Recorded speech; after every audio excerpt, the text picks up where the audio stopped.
Hello, I'm Will, this is Mike, we're the Tabletop Donkeys. Hello. And we're bringing you issue 41 of Mortal Realms magazine today. This issue comes with a load of Stormcast reinforcements. We've got a Prosecutor-Prime, 2 Liberators-Prime, 3 Retributors, and a Lord-Relictor. And as always, if you'd like to skip straight to the battle report, there's a timecode in the description or in the chapter bar. But having a look inside this issue, first up, we've got the lore for the Lord-Relictor. These are Stormcast Eternals priestly figures. They were once shamans or priests in their former lives. Now they guard the souls of the Stormcast Eternals to make sure they safely reach Aesir upon death. And there's some mentions of some famous ones here, and their honour parchments and the hammers they wield. Then Retributors, which are part of the Paladin conclaves of the Stormcast Eternals. Some of the strongest of the Stormcast Eternals, and they wield giant hammers and wear very heavy armour. And they are Sigmar's champions, go out to fight huge beasts or enemy leaders. Then we've got the build instructions for these new models. These are all single pose models from the Thunderstrike Brotherhood kits, where you can now get them, or originally from the Age of Sigmar 1st edition starter set. And the Lord-Relictor in particular, it does mention it'd be a good idea to keep his cloak off so that you can paint it separately. And then the painting instructions, these are all just the same as usual for Stormcast Eternals. Gold and a wash and a dry brush, and then various colours. Rakarth flesh for the parchment on the Lord-Relictor and the Prosecutor-Prime, and also how to paint his standard. And there's the finished Lord-Relictor and Prosecutor-Prime there, and Retributors and the Liberator-Primes. This issue also came with a fold-out insert about the Ether War, which was a war between the Kaldron Overlords faction of Dwardin and the Disciples of the Chaos God Tzeentch, and there's the background for both of those factions on the side there. This was over resources of part of Chamon, the Realm of Metal. On the other side we have a map of part of the Realm of Metal. And the Realm of Metal, as you might imagine, is rich in mineral resources, but it's also a realm of constant change and flux, and there are some places of interest mentioned here. But that's it for the contents of this issue, so we'll get straight on to our game and learn how to use our new models.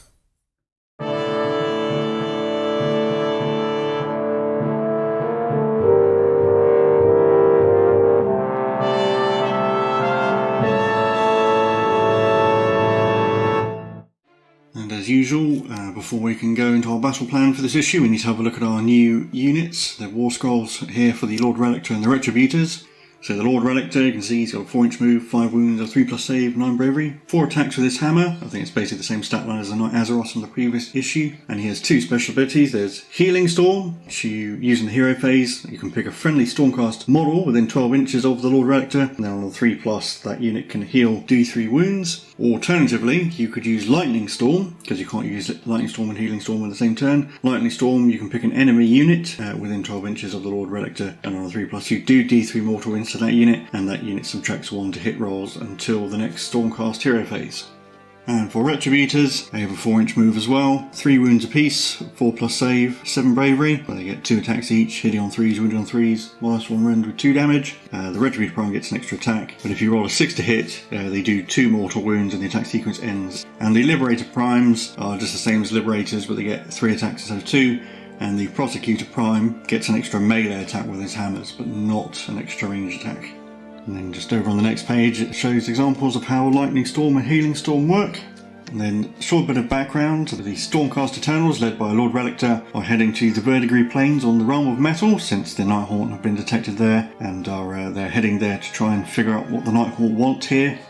So our battle plan for this issue: securing the plains. For our forces, the Nighthaunt have a Spirit Torment, 15 Chain Rasps, 4 Glaive Stalkers and 3 Spirit Hosts. For the Stormcasts, the Lord-Relictor, the 3 Prosecutors, 2 units of 5 Liberators, and the 3 Retributors. You have 2 boards set up with an objective in the centre of each. We set up the terrain as we have in the previous few issues. The Stormcast Eternals begin deployment, and we alternate until we finish deploying. The Stormcast get the first turn on the first battle round, or the game lasts for 4 battle rounds.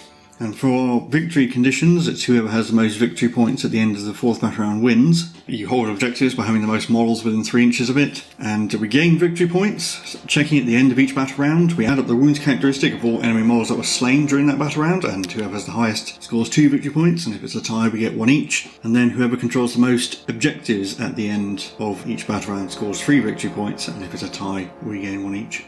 Now also over on the back page here we have some more victory point markers, similar to the ones we got before. These ones to go with the realm of metal, but we're just going to stick with the ones that I made. So we'll come back after we've set up the board and finished deployment. So we set up the board and finished deploying. Do a quick overview of the battlefield. So over on the left we have the bell tower nearest the Stormcast, the Sigmar statue down here near the Nighthaunt, an objective just there in the middle of the mat. There's a ruin in the middle, and the other ruin over here on the right hand side of the right hand mat, and with another objective there in the middle of it. Down here for the Nighthaunt deployment, I've deployed the Glaive Ray Stalkers off on my left flank. And the rest of my army is just in the middle with the Spirit Host, the Spirit Torment and the Chain Rasps, and the Spirit Torment's going to be my general. Over on the Stormcast side, we've got a unit of 5 Liberators, then the 3 Prosecutors, then the Lord-Relictor in the middle, the 3 Retributors and the other unit of 5 Liberators. And the Stormcast Eternals get the first turn in the first battle round, so we'll head into Stormcast turn 1. So in my hero phase I gain a command point, and then in the movement phase the Prosecutors have moved normally. They can move far enough so they're all within 3 inches of that centre of that objective, just about, and they can throw some hammers and stuff. And then the whole of the rest of my army ran, so this unit of 5 Liberators ran up here. They rolled 1, but that's fine. On the other side, Lord-Relictor only rolled a 1 as well, so he's lagging behind a bit, but both of these units here rolled 5s. The Liberators didn't quite go the full distance, but they have got 4 models within range to hold that objective. So on to the shooting phase, and the Prosecutors are all in range of a Spirit Host, so they'll throw their hammers at them. So now that we finally have a full unit, we've got 6 hammers, hitting all 4s, rerolling 1s. All those 2 1s, looking good so far, getting 5 hits. Also wounding on 4s. Only need 2. 4+ saves for Spirit Hosts. Made on third one, so there's one down to 2 wounds. Put it on this one closest to the Spirit Torment. But that's the end of my turn, I can't do any charges. On to Nighthaunt turn 1. So in my hero phase I gain a command point, and then my movement phase the Glaive Racer moved up. They actually ran, but I only rolled a 1, and I'm going to save my command point for rerolling a charge. Everyone else has just moved up normally, because we're going to go for a slightly risky charge to try and contest the objective over on the right. I'll head to the charge phase where I'll start with the Chain Rasps and they'll declare a charge. Going to need a 7 to be able to get anyone in range. If I get an 8, that's definitely enough. So the Chain Rasps are going to finish their charge like that, in a slightly odd way, so that when we pile in we can avoid bringing in the Retributors. And then over here the Spirit Hosts will also declare a charge. Going to need something fairly impressive to get in range of the Prosecutors. A 7. It's not enough, so I will spend my command point to re-roll it. You need a 9.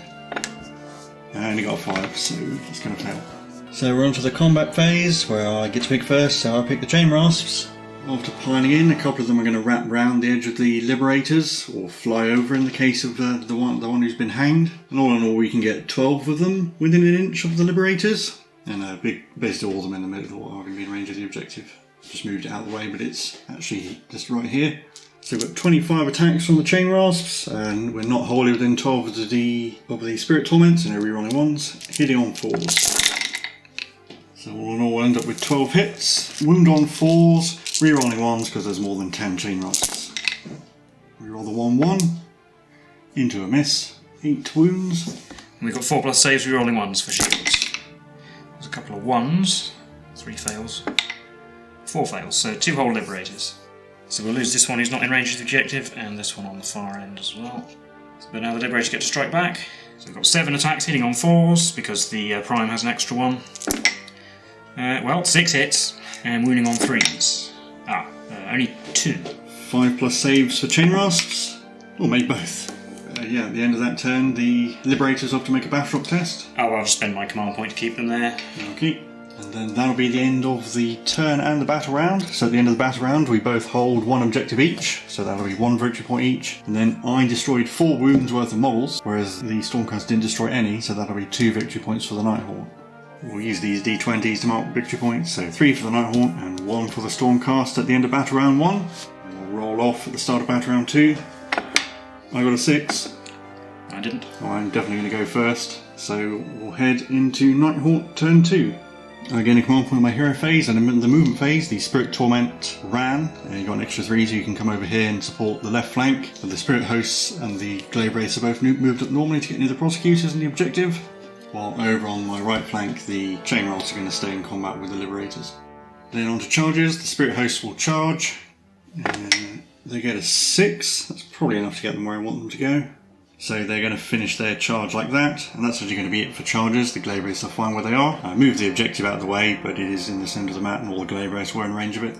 In the combat phase, I think we'll start with the Spirit Hosts. So we've got 18 attacks, hitting on 5s, re-rolling 1s, and a 6 to hit causes mortal wounds.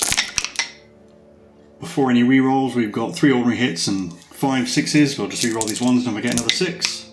Nope, only a single ordinary hit. The ordinary hits wound on 4s. So that's going to be 3 wounds. And a 4+ save. Failed 2, so that wipes the unit. Yeah, so 7 damage in total. Wipes out the Prosecutors. Well, so the Liberators do get to hit back the chain rasps at least. 7 attacks on 4s. Ooh, 6 hits again, at least they can hit. Yeah, they're consistent. Can they wound a bit better? Wound up to 3s. Yes, a bit better, that's 4. 5+ saves for chain rasps. Getting 1, so 3 dead. I'll take away these 3, I guess. And then the chain rasps get to fight back. So similar to last turn, the chain rasps are going to sort of wrap around the Liberators, staying away from the Retributors. And with some finagling, we can get all of them within range. So once again, we've got 25 attacks, hitting on 4s. 16 hits, wounding on 4s, rerolling 1s, because there's still more than 10 chain rasps. So that's going to be 11 wounds in total. There are no 1s at all. Nothing below a 3 even. And 4+ saves, rerolling 1s. 2 1s. 5 wounds, as the Prime is left on 1. And that'll be the end of the combat phase. So in the Battletop phase, I killed 5 Stormcast models, so I can use the Spirit Torment's healing ability to heal that missing wound on that Spirit Host. And then the Liberator-Prime has to make a Battletop test. He lost 2 models this turn, so a 6 will see him run away. Oh. So he flees as well, wiping out that unit of Liberators. But that'll be it for Nighthaunt turn 2, on to Stormcast turn 2. In the hero phase, we use the Lightning Storm from the Lord-Relictor. I haven't got any models to heal, so I'm not going to do that. And then I'll put it on the Spirit Hosts. Yeah, so I'm at 3+. Yes. So they take D3 mortal wounds. 1. So I'll put the wound on the one who just got healed. And they're also -1 to hit, so they only hit on 6s next turn. And in the movement phase, the Lord-Relictor is going to come this way, over towards this objective where most of the Nighthaunt are. The Liberators are just lined up, and the Retributors have also shifted a bit. Then in the charge phase, we'll start with the Retributors. Yep. So they need 3. They got a 5. So they'll finish their charge like that, attacking the end of the chain rasp formation. We will do the Lord-Relictor next. He rolls a 7, that's good. So he'll finish there, engaging the Spirit Hosts, and then the Liberators will have a go as well. They roll 9, which is also out. And they will finish their charge like that. We'll do the Retributors first, because they would suffer more if they take damage, I think. So they have 7 attacks, that's 2 each and 3 for the Prime, hitting on 3s, 6s cause 2 mortal wounds instead. So we have a 6, so that's 2 mortal wounds. 2 damage so far. And then 5 other hits. Wounding on 3s. Getting another 3. 5+ save for chain rasps. Ooh, didn't make any, so that's going to be 8 damage. So we'll just take away all of them. And you forgot to pile in, but you can just do that now. Yeah, I meant to pile in like this, I discussed doing it, but that basically brings all 3 models in range of the objective. So we'll do the Spirit Host next. Just going to put all their attacks on the Liberators. Yeah, 18 attacks on the Liberators, hitting on 6s, which will cause mortal wounds, and re-rolling 1s. 3, 4, 6s in there. Re-rolling the 2 1s into another 6. It's just 5 mortal wounds. Yeah, 2.5 dead Liberators. We'll use this one from the end, and this one from this end, and put a wound on this one. And then I'll do the Lord-Relictor. So he has 4 attacks hitting on 3s, 3 hits, and wounding on 3s. 3 wounds. 4+ save for the Spirit Hosts. Made 2, so that wounded Spirit Host takes a wound, down to 1. Then the Chain Rasps get to go. So we've got 9 attacks hitting on 4s. Oof, getting 8. And then wounding on 4s. Getting 6. 4+ save for Retributors. Failed 3, so that's a whole dead Retributor. So we'll lose this one. And then the Liberators get to go. 7 attacks hitting on 4s. That's 3 hits. Wounding on 3s, 2. 4+ saves. Failed both. So this wounded Spirit Host will die. Put a wound on the one on the end. Well, there's Battletop tests. We have a Battletop test for those Chain Rasps and a Battletop test for these Liberators. So I'll roll first because it's my turn. So the Liberators, they're alright. They only needed to roll a 6. So I lost 8 Chain Rasps. Need to roll a 1 or a 2. 3. So I only lose 1. Because I killed that 1 Retributor. So I lose 1 Chain Rasp, but I still hold that objective. And then at the end of the battle round, I hold both objectives. I have 3 models to the 2 over there, and then 6 models to the 4 over here. And I lost 12 wounds worth of models, 9 chain rasps and the Spirit Host, and I killed 19 wounds worth of Stormcast over there. So I'll gain 5 victory points, 3 for having most objectives and 2 for most kills, and no victory points for the Stormcast, so it will be 8-1 as we head into battle round 3 rolling off. I got a 3. Get mine in the box. I got a 4. So I will definitely go first. Yep, so on to Stormcast turn 3. Do the Lightning Storm from the Lord-Relictor again, because I don't think healing that Liberator is worth very much. We'll try and do it on the Glaive Wraith this time, because they're putting bodies in the objective. So on a 3+, yes, they take D3 mortal wounds. All for 3. All the regular ones will die, just leaving the drummer. And then we're straight on to the combat phase, where we will start with the Liberators, because they have more attacks than the Lord-Relictor, who that one will pile in a little bit to get close to the objective. And then we have 7 attacks, hiding on 4s, getting 3 again, wounding on 3s. Oh no, nothing. None at all. So I'm going to pick the remaining chain rasps before they get smushed by the Retributors. I'm going to pick the Spirit Host to go because the 3 remaining chain rasps probably aren't going to kill a Retributor to make it relevant, and I don't want the wounded Spirit Host to die just yet, so they're going to attack the Liberators.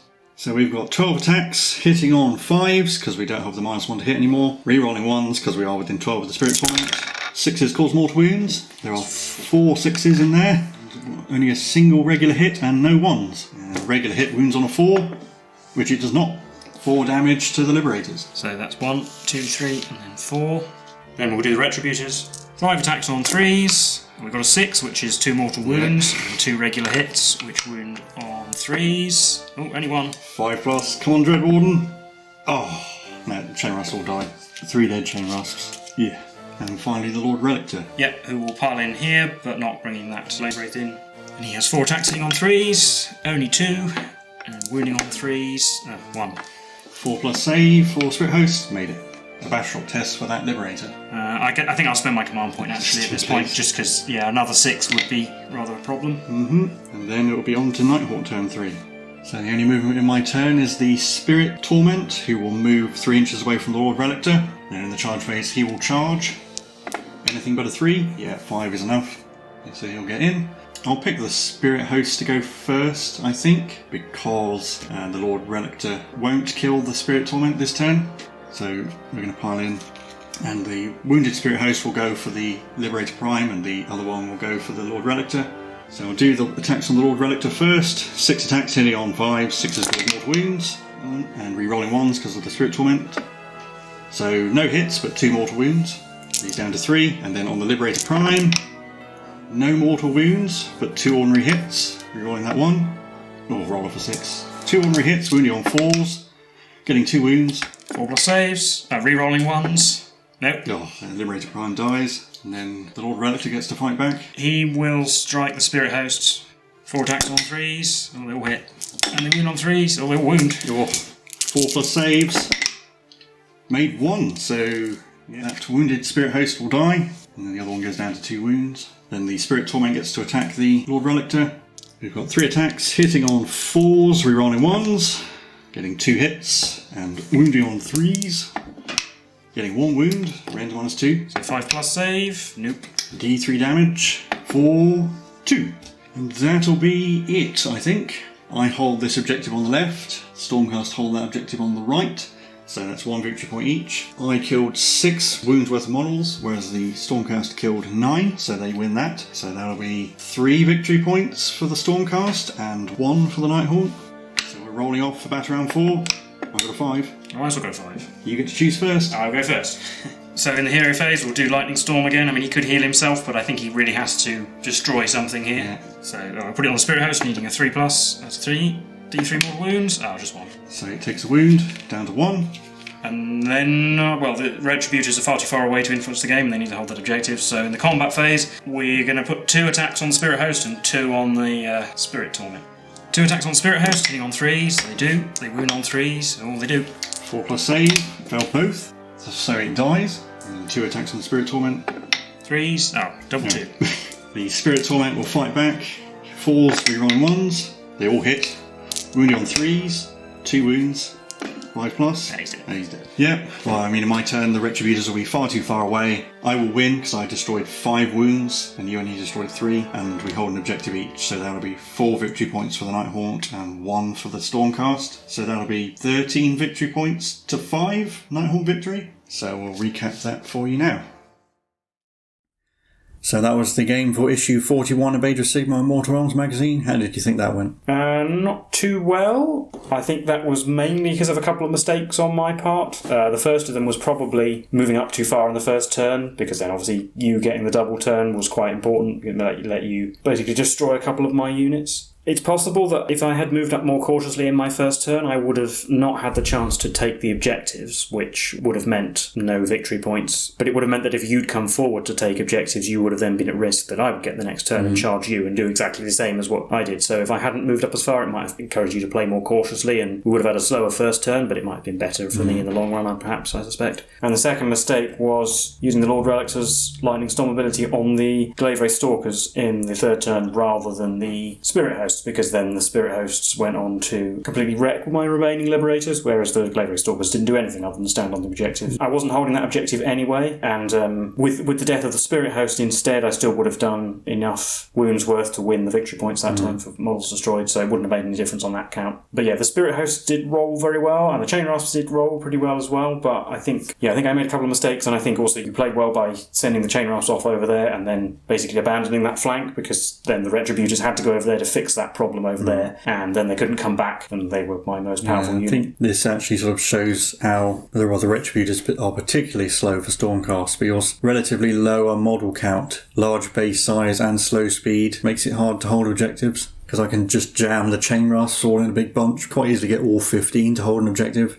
On the games we've had with the smaller boards, it hasn't been much of a problem, my lack of mobility, because it's basically just been each side fills most of the width of the board anyway, so it hasn't been a problem. But suddenly here it was shown that I had to split my force in two, and neither side really had the ability to deal with what they were facing, given that I kind of lost the initiative. Yeah, do you think the double turn is probably what made it? If I hadn't got it, you could have easily consolidated on the objectives, and then probably would have been able to hold both of them by the end of the first turn, and then it would have been an uphill struggle. It definitely went better than I thought it was going to, considering I had one fewer unit than you did, and one of my units was a unit of 4 Glaive Ray Stalkers, which don't have the greatest track record. Basically, the Spirit Host and the Chain Rasps did all the work, and the Spirit Torment came in the end. That does go to show that in a game like this, where the victory points accrue over at the end of every battle round rather than being at the end of the game, having lots of models and mobility is actually... And having a couple of good turns, even if the game turns against you, you might still win out. Because even though we both only had 2 models left, I was way ahead on victory points by that point. Yeah, it was only a very slim chance in the fourth battle round I could have come back at all. There were a couple of other minor things, like my Liberator-Prime running away, and then losing a Retributor as well meant that was like a 4 victory point swing, because you held both objectives rather than having one contested. Obviously in the first turn, the Prosecutors, with their really fast speed, could just jump on an objective, but then with only 6 wounds, they don't really have actually the holding power to stay there. Or you may be keeping the Prosecutors back so they can wipe out models. Yes, or like maybe somewhere in the middle so that they'd be a rapid reaction force. Because they're really long range on their hammers, they can stay quite far back and still be able to move forward because of their move distance and charge range. It is nice to finally have 3 Prosecutors, 6 ranged attacks between them, a respectable ranged output, and 3 models that can move really far and charge really far. So you should talk about the new units you've got. Well, the Liberator-Primes and the Prosecutor-Prime certainly look nice as models, but there's not too much to say about them. The Prosecutor-Prime's wings certainly get in the way of his 2 friends, make it really hard to keep them in coherency. Yes, I did actually have trouble setting them up because they stick out too much. And I like the Liberator-Primes. I don't really like the first kind of batch of Stormcast like the Liberators. I find them a bit lacking in personality, but the Liberator-Primes, just adding a plume on their heads and like a little robe. And the pose is more interesting as well. I just prefer them. They look better. Retributors have a high damage output, but they're too slow. I imagine with Retributors you'd probably keep them in reserves and then use their teleport strike or whatever it's called to deploy them rather than deploying them in your territory. Foot slogging them up the board's going to take too long. I would say that you compare them to Sequitors, but I think the issue with the Retributors is that eventually we'll get a Sequitor-Prime with a mace, and then a unit of 5 Sequitors with 2 maces and a Prime will have as many mace attacks and have the potential to get more hits than the Retributors. And the fact that the Sequitors can potentially re-roll their hits as well. So they probably have a higher damage output, and you'll still have two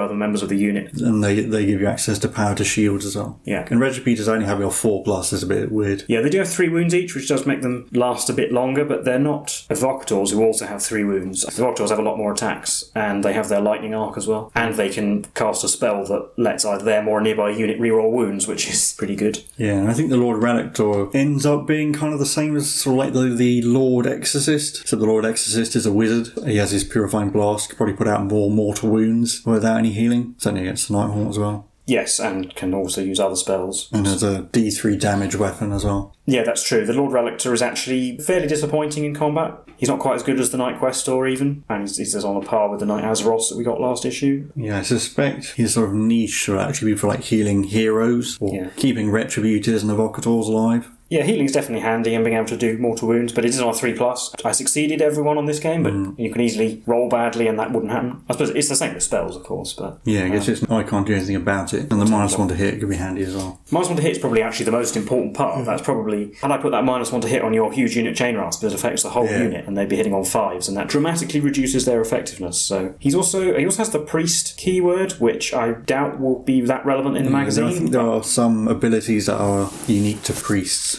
And I think the new edition of Age of Sigmar that's coming out, there's some other things that priests can do and that only priests can do. So he can do things that wizards can't. I quite like the model. The big standard he's carrying is a little bit ridiculous and over the top, perhaps, with an entire skeleton in a box. And the big cloak of parchment as well. Yeah, it's a bit like the Knight Azeroth, where he's a very impressive looking model, but perhaps underwhelming rules-wise, but easier to transport and store. Yeah. Well, I don't think there's too much more to say about this issue of this game, so if you like this content, please leave a like and subscribe. Leave any comments if you've been playing these games. Tell us how you get on, or if you use these units in your army, tell us how you use them. We've been the Tabletop Donkeys, and we'll see you in the next one. Bye for now.